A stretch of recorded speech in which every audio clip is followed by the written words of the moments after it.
members of Atlanta's journalism community together with the business community. We're so grateful for all of their support.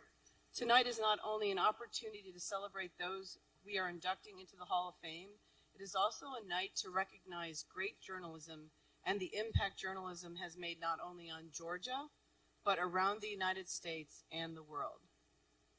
Essential. What we celebrate tonight is absolutely, unequivocally essential for our government and country to operate as a nation. Tonight we come together to honor those in the profession of the Fourth Estate and to recognize how important day in and day out it is to our democracy. We are a country that was founded on freedom of speech and freedom of the press. It is woven into the fabric of the U.S. Constitution. Journalists shining light on the facts and holding the powerful accountable. I want to say congratulations to our 2019 Atlanta Press Club Hall of Fame inductees. Tonight we honor Jim Cantori.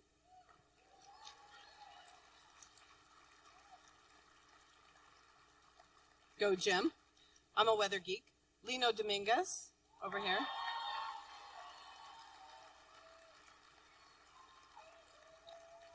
Woo, woo, woo. Jocelyn Dorsey.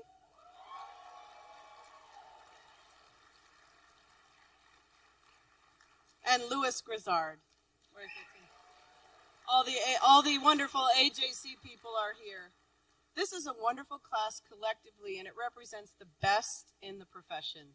And we embrace their accomplishments and celebrate their illustrious careers tonight. We appreciate you joining in this celebration, and we urge you to join, this is a little PSA, our membership ranks at the Atlanta Press Club Hall of Fame. It's more important now than ever to stand with journalists and journalism.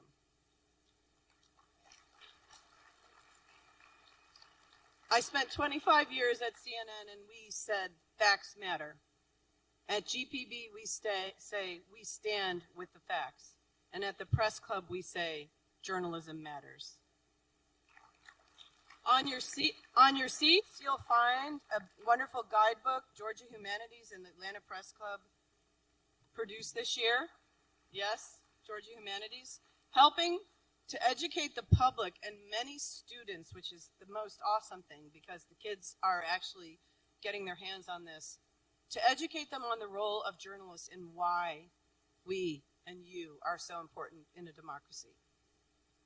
I would now like to introduce our MC for the evening, Sheba Russell, who anchors 11 Alive's Morning Rush. Please give it up for Sheba.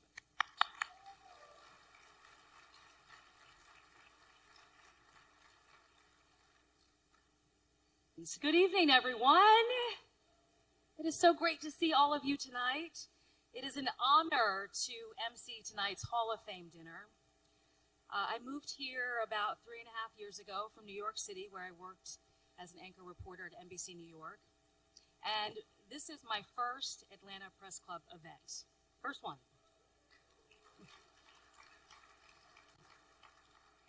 So now that I'm here, I'm thinking this is what makes me an official ATLian. Is this it?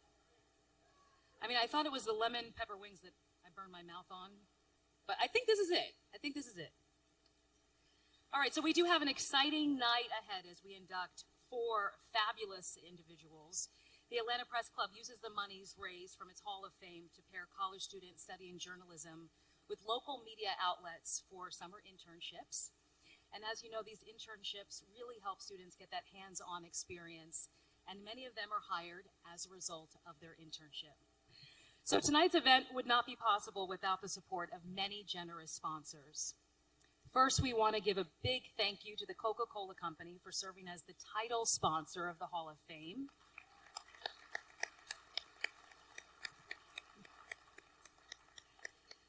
We also want to thank our bronze level sponsors, AG Rhodes,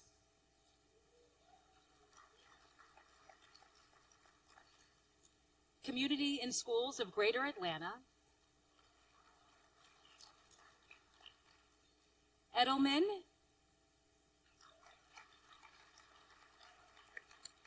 Georgia EMC, Georgia Humanities, Georgia Natural Gas, the Weather Channel,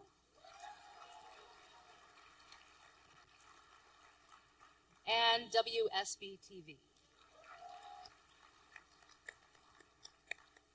All right, now please help me in welcoming Sam Zamarripa, President and CEO of Mundo Hispanico's Digital Network. Sam?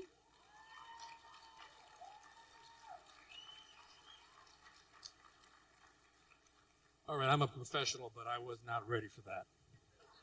I had some salad in my mouth. Name a company. So very interesting.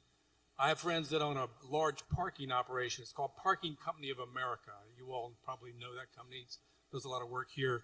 But it was founded by one guy. He was a school teacher, and he was short on cash.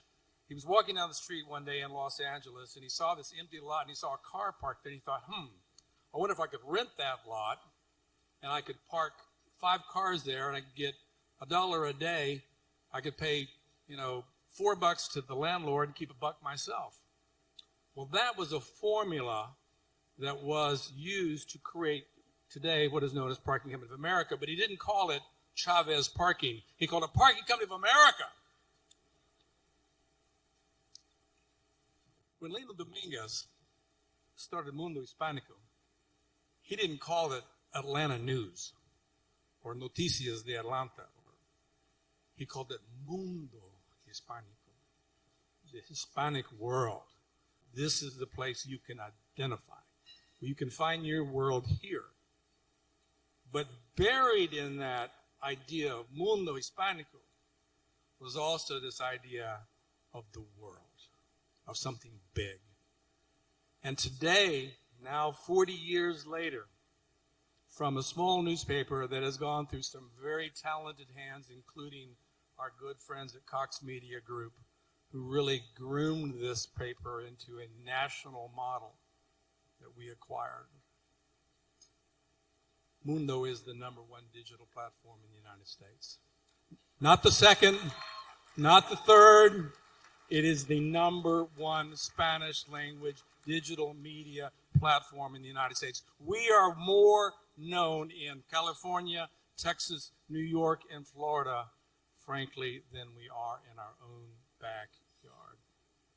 We have 40 million viewers of our content. And the reason for that is because we have some very talented people. So we are just so grateful to have the chance to be here to celebrate Lino Dominguez tonight.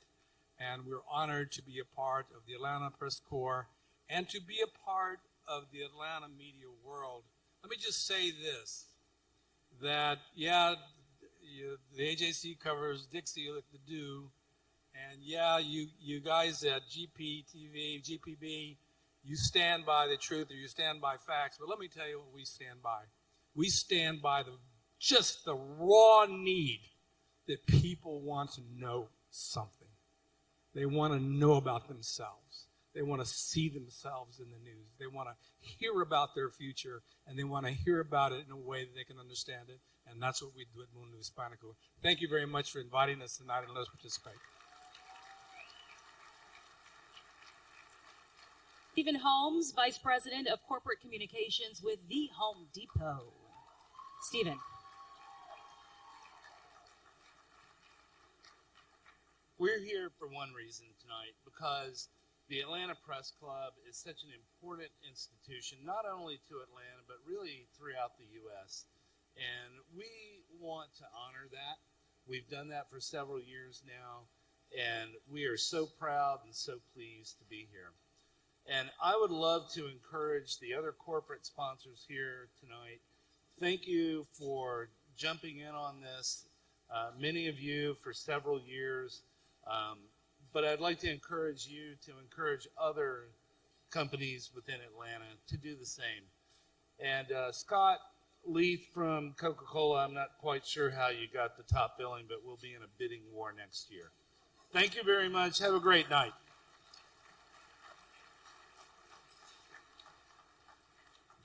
Now please welcome the former managing editor of the AJC, Glenn McCutcheon.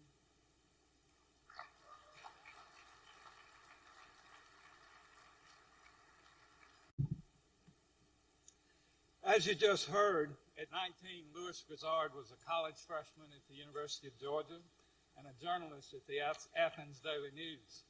At 23, he was executive sports editor of the Atlanta Journal, and when he died, his manual typewriter was in his hospital room. Jim Minner, who visited him the day before he died, said Louis fully intended to write his column the next day. So for all of Louis Grizzard's adult life, he was a journalist. He continued to write a column after being wildly successful as a storyteller and an entertainer. The video covered most of that, or some of that, but most of it is lost. I guess showing a typewriter and a reporter wouldn't last very long or be very exciting.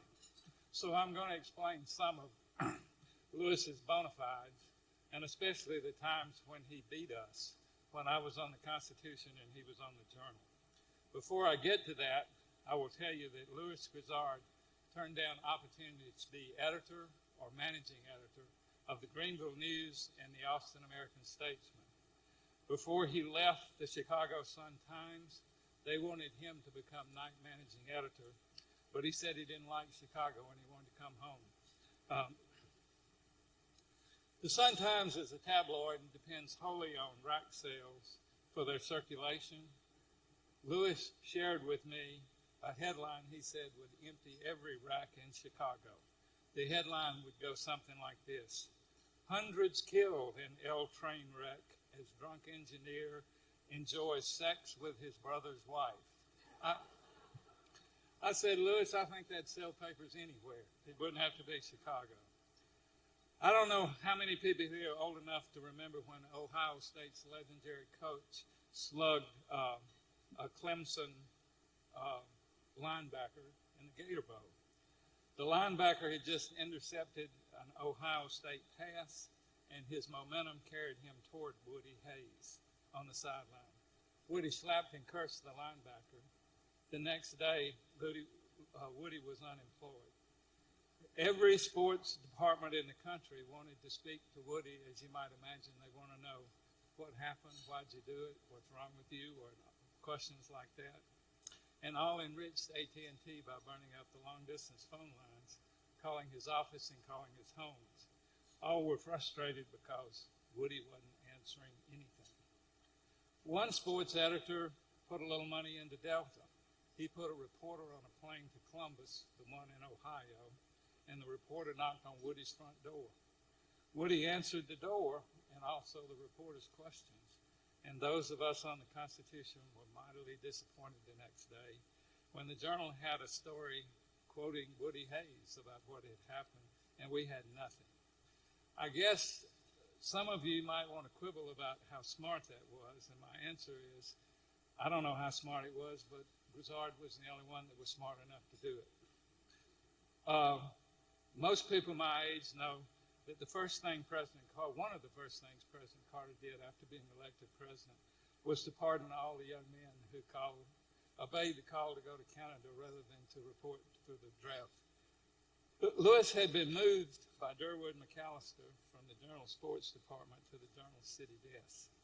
He knew that Frank Highland was in Montreal to cover a Braves and Expos game, and Louis roused Frank from his hotel room and told him what he needed. The next day, the Journal had an account written by Highland from Montreal about the expats' reaction to Carter's pardon. The rest of us were waiting for some of them to come back home so that we could talk to them. The Journal had another story that embarrassed us and frankly pissed us off because some have said anybody could have done the same thing, but I'll say again, Grizzard was the one who did it. Frank Highland, by the way, was once one of Louis's roommates. He was also one of Louis's best friends. Louis told me that Frank was born and reared in Minnesota, and I guess I would remind you that Louis was a proud son of the South. I once asked him about his friendship with Frank, and he said to me, "Frank thinks like us, and anyway, he's from southern Minnesota." I never checked out Frank's background, but I did laugh at Grizzard's answer. Grizzard was loyal to his friends, and some of you here might remember that there was a billboard on the downtown connector encouraging folks to support Georgia Tech football. The billboard had a likeness of Louis Grizzard on it. I've sold that to some of my friends who graduated from Georgia, and they have disputed it, but I promise you it was there. Pepper Rogers was Tech's coach, and he was also Lewis's friend. The billboard was Lewis's way of supporting him. And when Tech fired Pepper Rogers, Lewis fired Tech. I doubt if he ever had another kind word for the school or its football program. There was a time, this is one of my favorite stories, there was a time when NFL Commissioner Pete Rozelle would not answer or accept phone calls from sports writers. Lewis was somewhat offended by Rozelle and his behavior and assigned a reporter to call God and then write a story, the premise being you can't call God. Someone pointed out that God didn't have a telephone, and so Lewis changed the assignment and said, call Queen Elizabeth. The story that resulted was under a headline that said you can't call the Queen and you can't call Rozelle. The people who read it got the point immediately. I still almost laugh out loud when I think about an Atlanta Journal sports writer calling Buckingham Palace. I mean, that just cracks me up. Before Lewis's fame began to grow, I met him in a bar on Peachtree. I guess that was 35 years ago, 40 years ago, and my memory's not good enough to tell you which bar it was. But he and I were into our second drink, and we were really close to solving the mysteries of life when a young woman came up and approached Lewis. She said, Mr. Grizzard, I've been admitted to the greatest school. Do you have any advice for me? And Lewis looked at her and said, when you finish an interview, give the person your notebook, pad, and pen. Ask him to print his name on it. You will never be forgiven if you misspell a name. And then he said, good luck. And if you think about it, it's about dead, solid, perfect advice for a new journalist. In essence, he said, take the extra step and make sure you have it right. I've used that in East Texas over and over again. One of Lewis's favorite column subjects was hairy-legged Yankee women. If you read him regularly, you know what I'm talking about. I don't know if he ever specifically said so, but I think he was offended by hair on female legs. At a Super Bowl weekend in New Orleans, David Easterly, the new publisher of the Journal-Constitution, bumped into Lewis in the men's room in a restaurant. Easterly greeted Lewis and said he hoped not to read anything else in the paper about hairy-legged women anymore. I don't know how Lewis responded, but I hope his response was something like, is not the truth the truth? That's from Shakespeare, so my notion is probably far-fetched. Deidre is Louis Grizzard's fourth wife, and she is his widow. Deidre.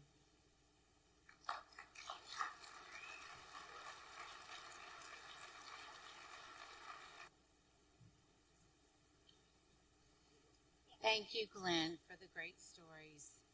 And good evening, everyone. I'm not going to tell those stories as Glenn did, but I'm happy to be here tonight. On behalf of my daughter, Jordan, and all of Lewis's close friends and fans, I want to thank the Atlanta Press Club for honoring Lewis and inducting him into the Hall of Fame. For those of you who worked with Lewis, you know he had a very unique approach to his work. He asked many questions, and he questioned everything. He had a mischievous irreverence that could delight or irritate fans and foes alike. He lived in constant pursuit of the perfect column idea. Lewis had his dream job working for the AJC, and he never tired of writing. He always had time for his fans. I don't think Lewis and I made it through one dinner together in 4 years without someone coming up and sitting with us to tell us a story or a joke, or when their mother's last heart surgery was. And the day before his last heart surgery, Lewis told me that he had lived an extremely full life. He said to me, "I've done more in 47 years than most people have done in a lifetime." He was a gift to Jordan and I, and certainly to his many fans. Lewis worked with grit and determination. He was tender-hearted. He was a man's man and a fierce competitor on the golf course and in the newsroom, as Glenn said. And Lewis will be remembered for many things, some controversial, some comical, and some sentimental. He was a fiercely proud Southerner, and he loved Georgia with all his heart. And I just want to thank the Atlanta Press Club again for letting me share this evening with you all. And thank you so much for inducting Lewis into the Hall of Fame.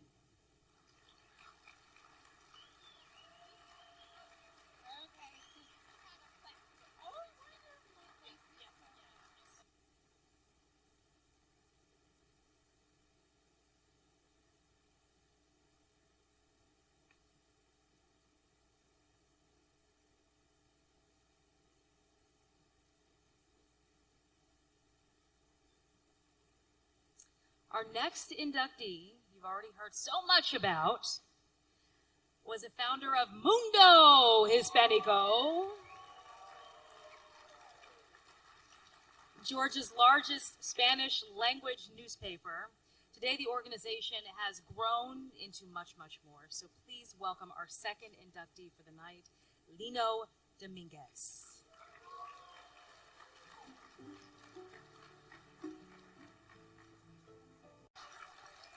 Here to introduce Lino is Annabelle Torres, Executive Director of the Latin American Association. Buenas noches. Good evening.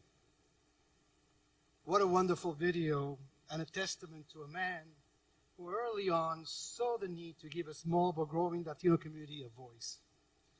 It is truly an honor for me to be asked to introduce Lino Dominguez tonight. Before coming to Atlanta, I was managing a Spanish daily in New York City, and before that, a weekly in Orlando, both owned by the Tribune Company. I was involved with the National Association of Hispanic Publications, and Lino and Mundo Hispanico were active members and participants of the association. So before landing in Atlanta, I knew about the impact of Mundo Hispanico in this market.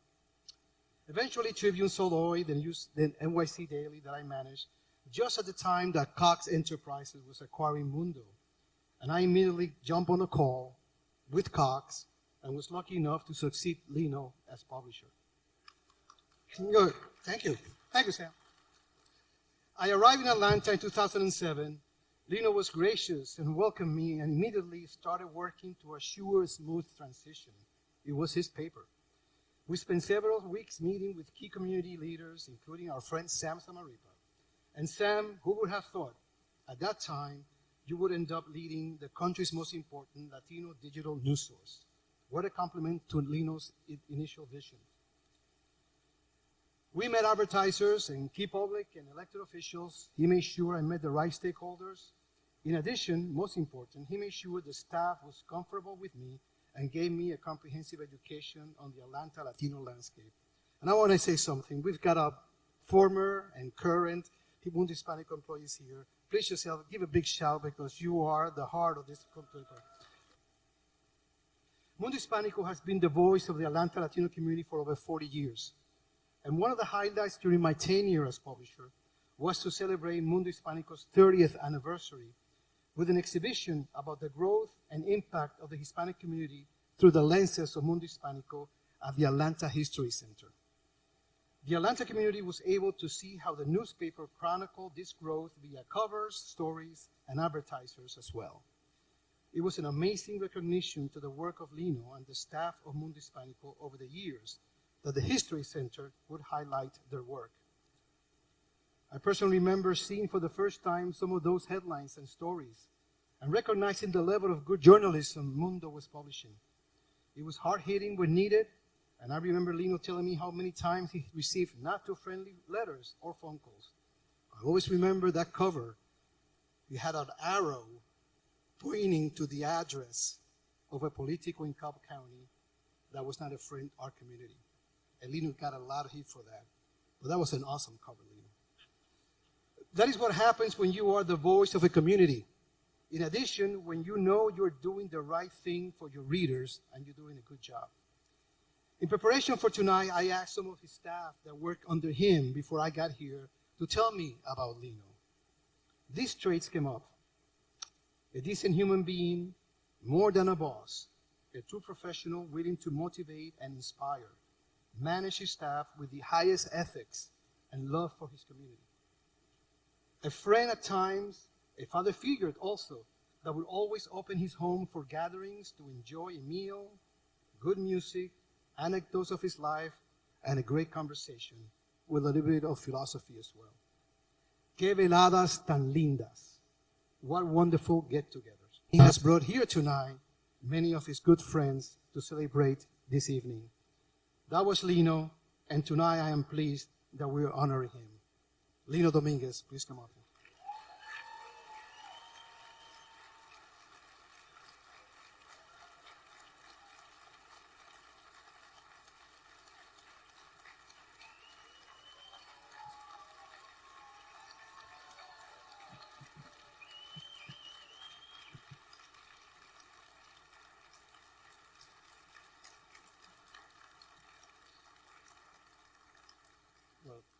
Thank you, Aníbal, for that presentation. Thank you, Sam, for all your good words. And, well, you have said a lot about me. Now I'm going to tell you a lot about Mundo Hispánico. I'll be brief, but I am very grateful to the Atlanta Press Club for this honor, and which I didn't expect. I was sick in Panama. I had a stroke, and I had 2 heart attacks in January, and I couldn't answer the email because I couldn't see very well, and I couldn't type. Finally, a few weeks later, I was able to do that, and I was afraid that they would think, or you guys would think, that I wasn't interested in the award. Let me tell you about myself a little bit, how I got to Atlanta. I came here, I arrived on July 1st, 1976. I didn't know anybody. I had never been to the South. I studied in Panama, where I was born, in Colombia, in South America, and also in Buffalo, New York, and in Toronto, Canada, at the University of St. Michael's College in Toronto. I never expected to come to the South, and I went to teach in Panama at the Catholic University there, but the political situation wasn't very good. The dictatorship controlled everything, and I wasn't used to it, so I decided to come back to the U.S. And I came to Atlanta, not knowing anybody. My first question was, well, am I going to continue my academic life or not? And I sort of did that because not long after I was here, I got involved and with other friends with the idea of doing a study on the Hispanic community, which nobody knew.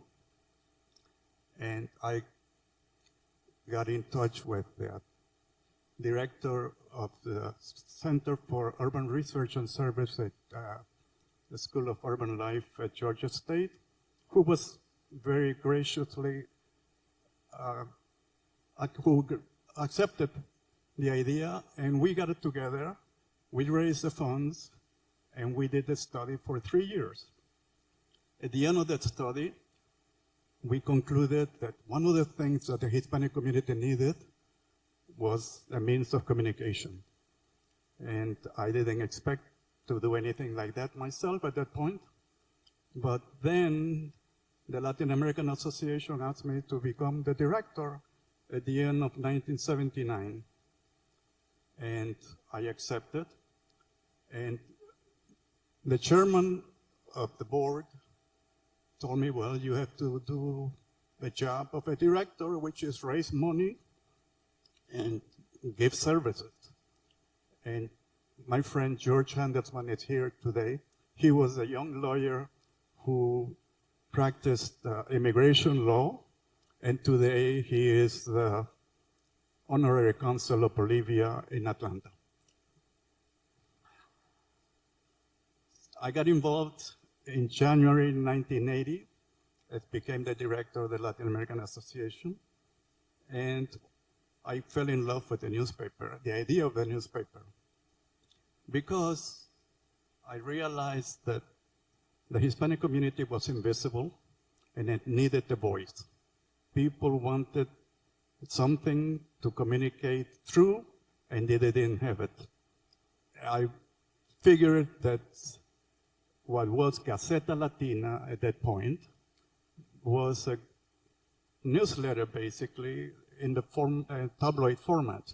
So, I don't know if there is anybody here from Gannett, but the first year, I got a grant from the Gannett Foundation, $10,000 to pay somebody to do the publication. The second year, Gannett gave me another grant of $10,000, and that's how I got sucked into what was Gaceta Latina. And then I changed the name with the help of one of the board of directors to Mundo Hispánico to reflect not just the fact that we are giving information, but we were to be a reflection of the community and for the people to be involved in the publication. And in 2007, I retired. As I said, my background wasn't in newspapers, but I'm a fast learner, and I figured that anything that I could do to help somebody else would be a good thing. In philosophy, I fell in love with Greek philosophers, Plato and Aristotle in particular. And through Aristotle, I learned in the ethics, there are three basic things in life, and it is that you seek the truth, and that's what we do in newspapers and publications. We seek facts, not tales, and we tell the story, the complete story. Secondly, Aristotle's ethics is that you do good. And I felt good doing good, and always felt good working at Mundo Hispánico, helping others. And finally, with Aristotle, I learned that you have to enjoy beauty. And that's what I did, and I do in life. Thank you.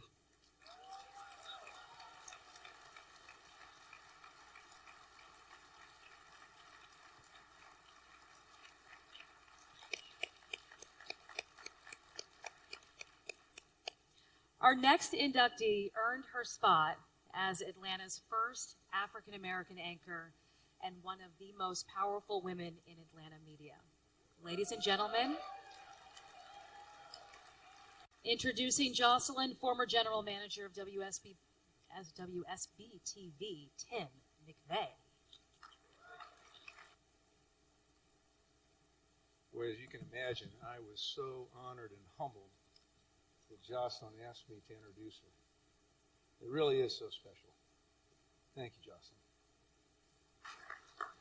Well, good evening, everyone, and congratulations to all of the inductees. Fantastic honor. Really, just terrific. When you look at Jocelyn's body of work over 45 years, it is truly remarkable. Consistency is the truest measure of performance. And Jocelyn was committed to improving upon how WSB TV served the greater Atlanta community each and every year. How can we do things better, smarter, faster, more efficiently, so we could do even more every year? She inspired all of us to be part of something bigger than ourselves. And when I think of words to describe Jocelyn, I think of character, class, smart, tough, and resilient, persistent, determined, caring, compassionate, committed, connected, fun, adventurous, and authentic. Jocelyn's positive demeanor is contagious. You know, I really do believe that the good Lord works in mysterious ways, because a couple of weeks ago, I was thinking about what to say for Jocelyn's introduction. And I came across this poem while I'm looking for some pictures out of nowhere. And I'm not a poem kind of guy. But I want to share it with you. The title is Life. And I thought, geez, I better look it up and give some attribution. I couldn't even find the person who wrote it, but here we go. Life. Life is a gift to be used every day, not to be smothered and hidden away. It isn't a thing to be stored in the chest where you gather your keepsakes and treasure your best. It isn't a joy to be sipped now and then and promptly put back in a dark place again. Life is a gift that the humblest may boast of, and one of the humblest may well make the most of. Get out and live it each hour of the day. Wear it and use it as much as you may. Don't keep it in niches and corners and grooves. You'll find that in service, its beauty improves. And you know, when I read that, I said, this is about Jocelyn. Never taking life for granted. Living life to the fullest with joy and passion and laughter. And in service to others, life becomes more beautiful. Jocelyn worked very hard. She loved and served others, and she knows how to have a good time. I can remember many times laughing with Jocelyn until tears were running down her cheeks. And we still have great gut laughs together when we get together. Jocelyn laughed with and loved people every step along her incredible 45-year career, and now in her post-media life. Jocelyn has enriched my life. She was a tremendous blessing to work with. She motivated and inspired so many of us to do more. And she was an absolute ball to work with while she was accomplishing so much. Ladies and gentlemen, it is my distinct honor and pleasure to introduce the one and only Jocelyn Dorsey.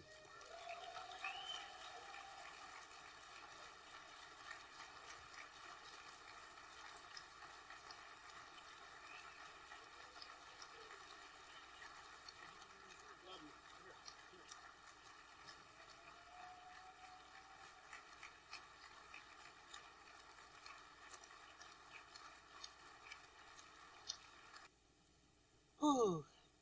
You know, as broadcasters, when you're told how much time you have, you start stressing out.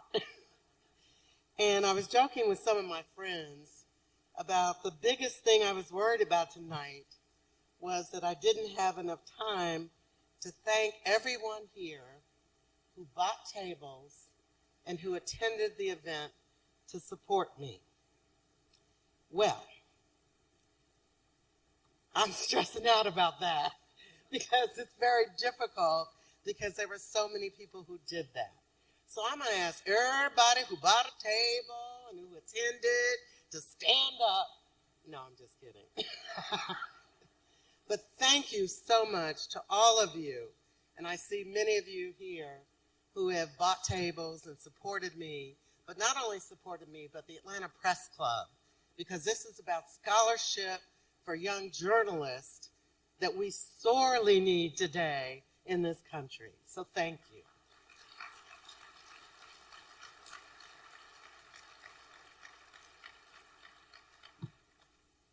Never in my wildest dreams did I believe 46 years ago that I would have been joining such a distinguished group of journalism pioneers, including Jim Cantore, Lino Dominguez, and the late humorist Louis Grizzard. But here I is. Had it not been for my good friend and fellow journalist, M. Alexis Scott, who so thoughtfully nominated me, I may never have been here. Alexis, I will forever be grateful for you thinking of me to do that.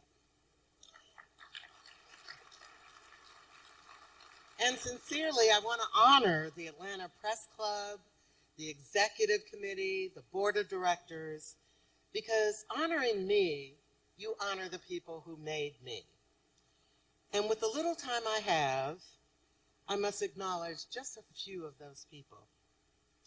My son, Robert Fossil Gibber Hewitt, is here with me, a young man who never forgets to say, I love you, when we part company, whether it's on the phone or in person. I love you more. Tim McVeigh, my former vice president and general manager. Tim and his wife Cindy and I have been friends for decades. We won't talk about some of the stories, but Tim, I want to thank you for giving me a safe and honest workplace. It is so valuable that to have a boss that you can talk to about anything. And you know, as black women, we talk about everything. And not to be punished or disrespected for that is extremely important. So thank you, Tim.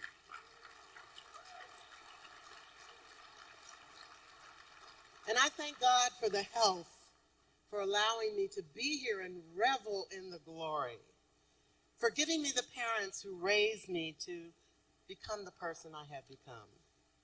I wish they were alive to see this, although I know my father, Robert Sherwood Dorsey, jokingly said that I had arrived when I finally took him to the Masters in Augusta. Forget the news reporting. And that was right after the 1996 Olympics. My mother, Helena Harris Dorsey, knew I had arrived when she got to sit down and talk with Mrs. Coretta Scott King at my home, despite the tragic circumstances of losing my son to gun violence. Mrs. King acknowledged that she was my second mother and an instrumental force behind the scenes in my career. My parents were my North Star, showing me the light and the way for my father's pursuit out of extreme poverty through an education first denied when his home state of Texas would not admit him to any engineering school because he was black, even though he had served honorably in World War II. His determination led him to the Ohio State University, which not only gave him a scholarship to the engineering school, but also gave him the opportunity to play football and forge a lifelong friendship with my honorary godfather, Coach Woody Hayes. And there are more stories behind that punching of the student than you know.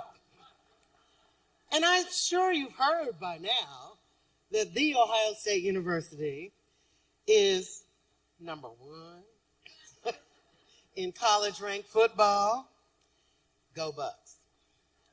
My father was a pioneer at General Electric Company, becoming a successful aeronautic engineer in Ohio on the jet engine division design team for notable engines such as the B-1 bomber, the Airbus, the A300, the prototype SST, just to name a few, all because of the Ohio State University.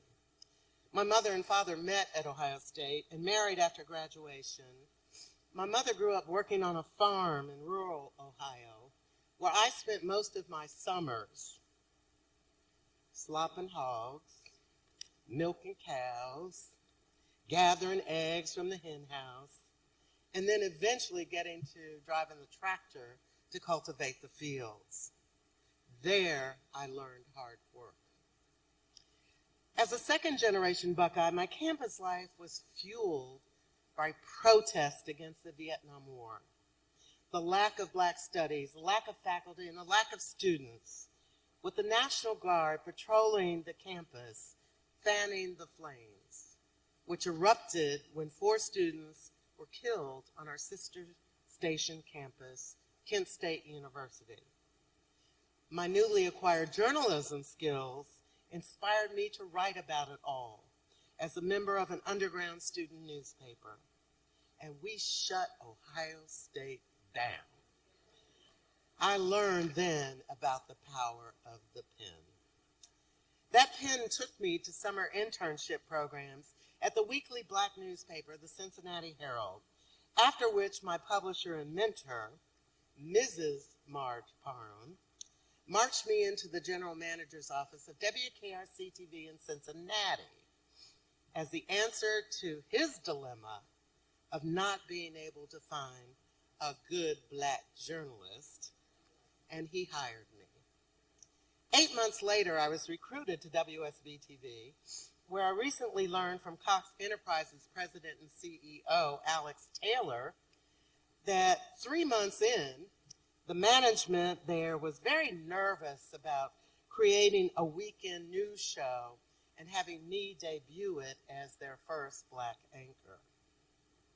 Not wanting to surprise the company's owners, the management went to Mrs. Ann Cox Chambers, owner of Cox Enterprises, to ask permission to promote me. And she wondered what took them so long.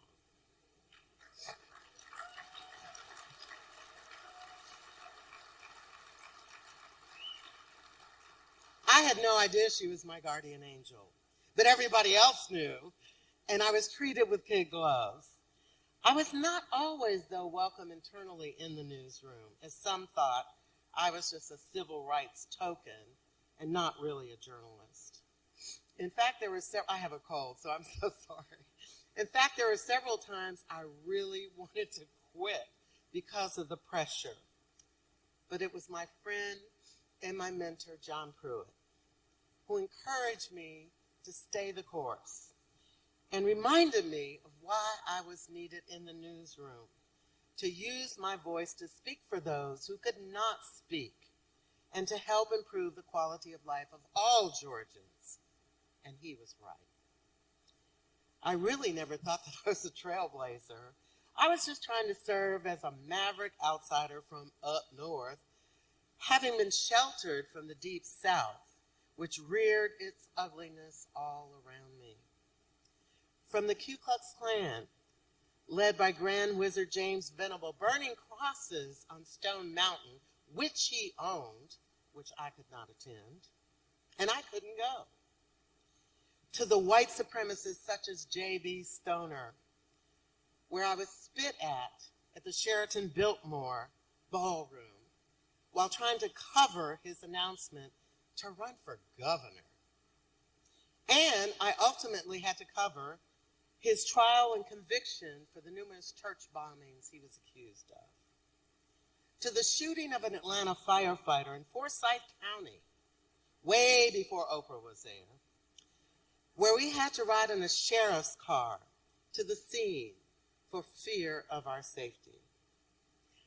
And then we come right back to Atlanta to a country club where Burt Lance was announcing his run for governor. And I was kind of confused because they wouldn't let me in the front door. Because, see, they didn't allow blacks in the country club. And Burt Lance ordered them to let me in. But then there were the triumphs, covering the campaign and the election of the Honorable Maynard Jackson as the first black mayor of a major southern city. He became my friend. The desegregation of the Atlanta public schools and rubbing shoulders with the likes of the great Benjamin E. Mays as head of the Atlanta School Board, and ultimately covering the Honorable Jimmy Carter with his term as governor and his quest for the presidency. And I have been fortunate that my journalism career led me to writing the station's editorials that helped change state laws, from the mandatory wearing of seatbelts to outlawing Saturday night special guns. I know many of you may have never even heard of those, thank God, to making it a felony for pimps who prostituted children.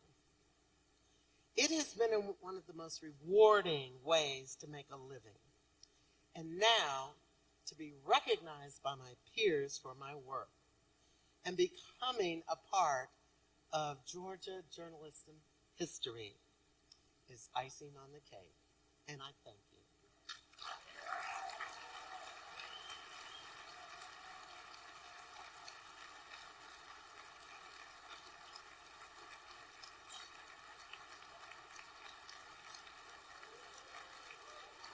Induction this evening goes to Jim Cantori.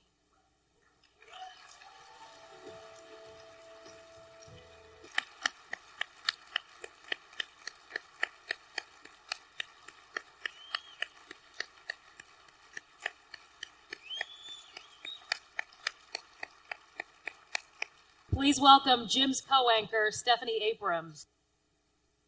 Hi, good evening, everyone. Yay, what an evening. And congratulations to all the inductees. Of course, congratulations to Jim, who I consider my big brother, at the Weather Channel. And, you know, like Dr. Forbes said in that video, it's all about Jim's passion. That's what it is. That's what grabs the viewer in. And not only is he passionate about weather, but a lot of other things. We'll talk about those in just a minute here. You saw all of his marvelous work. You know, the Thunder Snow, which he's looking at me, he's like, Abrams, he loves it. To casually blocking the guy with his knee, that's a classic, Cantori move here. So just a few stories to share about your enthusiasm and your big heart that runs through all aspects of your life. Now, Jim literally has the energy of a 5-year-old. It's unbelievable.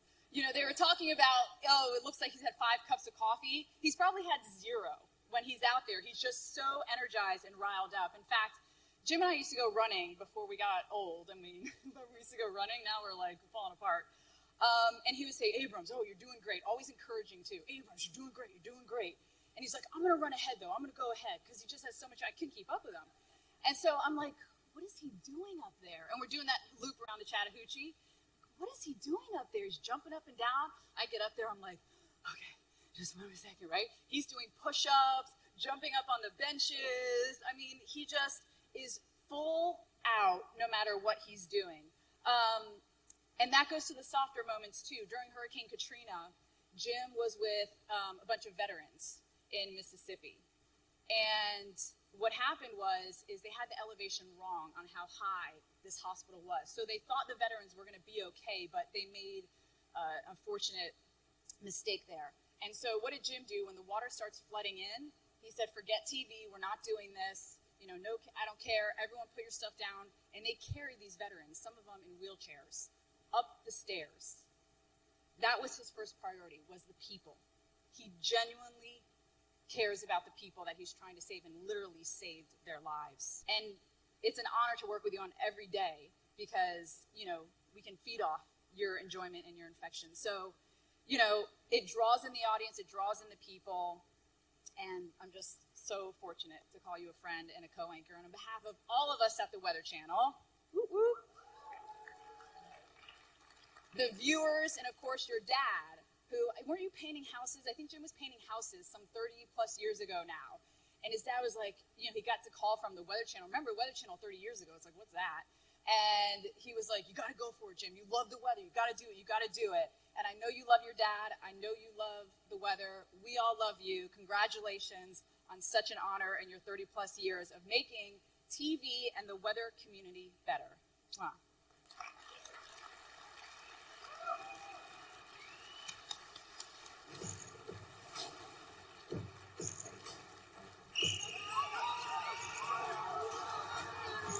Catch the Weather Channel's Jim Cantori all summer long. Just hopefully not on your beach. Guys, I'm incredibly humbled here, Stephanie. Thank you from the bottom of my heart. It's funny because a lot of us, when we work in the morning, we're like, we get to work with Steph. All right, and I'm on her shift, so we don't co-anchor. I'm working with Steph, and Jen knows exactly what I'm talking about. She just brings a life to the show, and she is like my little sister. For all the inductees tonight, I love your stories. I'm like, what am I doing up here? I saw you in the snow, Jocelyn. That was awesome. All right. But I have 3 viral videos. That's why I'm up here tonight. That's exactly why I'm up here. So a little bit about myself. I was born in Connecticut, Waterbury, Connecticut. Grew up in Vermont. I call myself a Vermonter. So here's this New Englander. As Stephanie said, I was painting a building, and my brother comes up and goes, "Hey, Jim, the Weather Channel wants to talk to you." I'm like, "Oh, great. We just got them on cable." And so I went down, did an interview with this guy named Ray Ban, and it went well, very well. Next thing you know, I'm driving to the Weather Channel in a non-air-conditioned Mercury Capri in July of 1986. So this is a true story. It's 106 degrees in Charlotte. I just wanted to turn around. I was like, you got to be kidding. When I get to Atlanta, I'm showering, and I'm sweating coming out of the shower. I'm like, this is impossible. What is going on here? I cannot acclimate to the South. So 7 years later, I finally acclimated. But there was one day, we played a lot of competitive softball on the Weather Channel. I know there's a lot of WSB folks in here. All right, talk about competition in softball. That was it. You guys know what I'm talking about. But I'm standing out there in the outfield, and it was early summer. I just got this wonderful smell of honeysuckle into my nose. And I was like, God, I love the South. I've just kind of fallen in love with the South. I learned manners in the South, which is something we didn't have a lot of in the Northeast. But it just grew on me, and it became a wonderful place to work and raise a family and do my craft, which is really interesting. I'm one of 4 adopted kids. And every time my mother unfortunately had a miscarriage, they adopted. So I learned compassion at a really, really young age. And like Steph said, my dad saw this in me as a young man because he sat me down one night and he goes, "All right, son, what are you going to do the rest of your life?" But Dad, be an electrician, a fireman? He goes, "You need to go study the weather. You're a freak when it snows. You leave the barn light on, you wait for the first flakes. All right, you go shovel the walkway for your mother so she can go to work. You really need to think about studying the weather because, listen, you got to get up for the next 50 years of your life. Every morning to go to work, you better love what you do." I never forgot that. It was his dining room. I was sitting at the end of the table. He was standing up, and that was the end of the conversation. So I went to college in Vermont, which was right up the road, which was great. Linden State College. They had a meteorology program. Got to come home and have some great meals for Mom, get some laundry done. It was beautiful.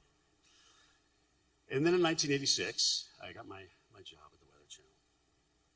And, of course, coming at 22 years old, you kind of think you know everything, but you really don't. And I had 2 wonderful mentors at the Weather Channel. The late, great John Hope, who we lost in 2002. And John was like everybody's grandfather. When he spoke, the tone that he used, you kind of knew what he was thinking. You had a feel for the situation. And I said, I want to be like that guy. And John said one of the best things he ever could have said to me one day, and it wasn't great. He said, "Jim, your tropical updates are horrible." Oh, I was crushed. They need work. And I'll be honest with you, I didn't know Grand Cayman from Cancun at this point. I'm from Vermont, for God's. I'm studying snowstorms.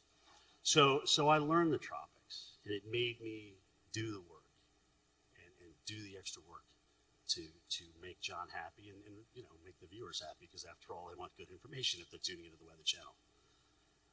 The other guy who happens to be sitting in the room tonight, Dr. Greg Forbes, you heard from him a little bit ago. All right, and it's not far-fetched to say that this guy's looked at more radars than anyone in the world. I'm not kidding you.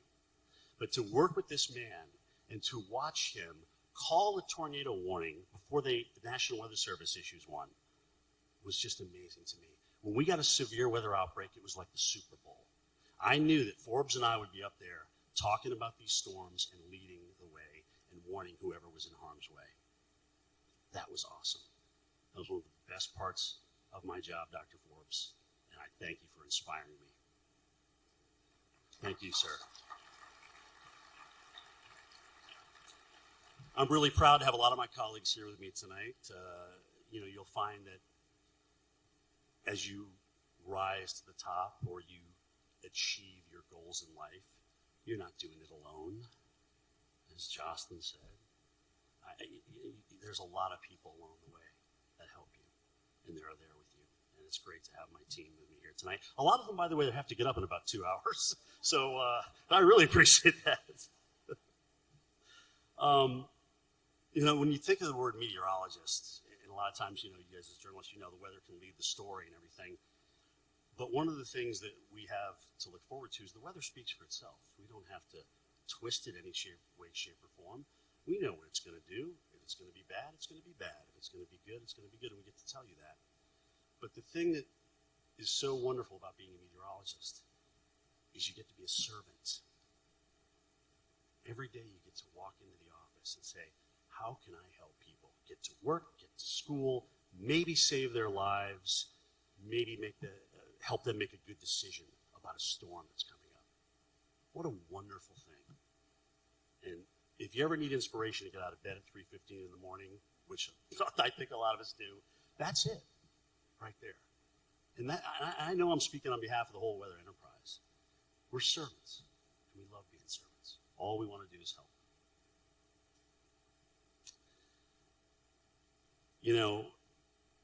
If you think about where forecasting and broadcasting weather information has come, we used to use one-dimensional maps on the Weather Channel. We used to have to load them ourselves in this little thing called the Quantel paint box. Yeah, and now they're animated and they're three-dimensional and they come alive. And you saw a little sample of where we are now in this immersive mixed reality, which, by the way, the Weather Channel just won an Emmy for. All right? Look, I'm not the best broadcaster. I'm not the best meteorologist. But you can never question my passion. I love being a servant. And I'm going to continue to do the best job that I can. Thanks to all my colleagues for coming out here tonight and honoring me. This is as much their award as it is mine. Because without them, I don't exist. And I mean that from the bottom of my heart. Congratulations to all the honorees tonight. If I ever, in my wildest dreams, thought I'd be standing up here with you people and the former inductees, I would have never thought of that. But I'm honored to be standing here.